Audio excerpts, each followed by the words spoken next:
ప్రభునందు ప్రియులకు యేసుక్రీస్తు నామములు శుభములు తెలియజేయుచున్నాం. ఈ దినం హెబ్రోన్ క్యాలెండర్ వాగ్దానము,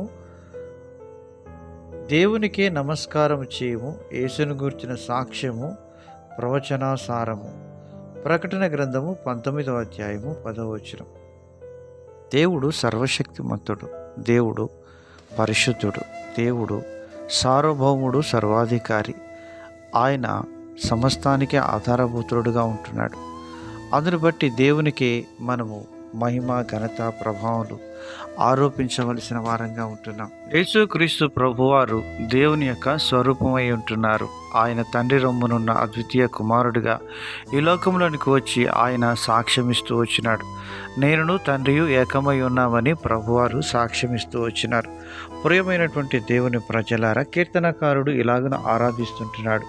115వ కీర్తన 1వ వచనం. మాకు కాదు యెహోవా, మాకు కాదు, నీ కృపా సత్యములను బట్టి నీ నామమునకే మహిమ కలుగును గాక అని కీర్తనకారుడు ఆరాధిస్తుంటున్నాడు. ప్రియమైనటువంటి దేవుని ప్రజలారా, మరి మన జీవితంలో ప్రభువును ఘనపరిచి హెచ్చించడం అనేటువంటిది చాలా ప్రాముఖ్యమైనటువంటి విషయం. దేవుని ఆరాధించుట ఆత్మతోనూ సత్యముతోనూ ఆయనను ఆరాధించేవారు కావాలని దేవుడు కోరుచూ ఉంటున్నాడు. ఎందుకనగా దేవుడు మరి మన స్తుతుల సింహాసనంపై ఆయన ఆసీనుడై ఉంటాడు. హెజ్కేలు దైవజనుడు ఇలాగను ప్రార్థన చేస్తూ ఉంటున్నాడు. హెజ్కేలు గ్రంథం 9వ అధ్యాయం 18వ వచనములో, నీ గొప్ప కనికరములను బట్టి మేము నిన్ను ప్రార్థించుచున్నాము, కానీ మా స్వనీతి కార్యములను బట్టి నీ సన్నిధిని నిలబడి ప్రార్థించటం లేదు అని దైవజనుడు హెజ్కేల్ గారు దేవుణ్ణి ఆరాధిస్తూ ఉంటున్నాడు. యేసయ్యను గురించిన సాక్ష్యము ప్రవచనానుసారమని దేవుని వాక్యం సెలవిస్తుంది.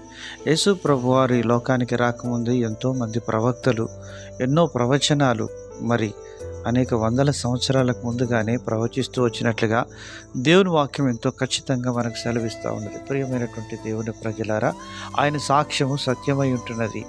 ఆయన సత్య సాక్షిగా ఈ లోకానికి దిగి వచ్చిన వాడుగా ఉంటున్నాడు. ఆయనే ప్రభువైన యేసుక్రీస్తు. ఆయనకు స్తుతులు చెల్లించబద్ధులమై ఉంటున్నాం.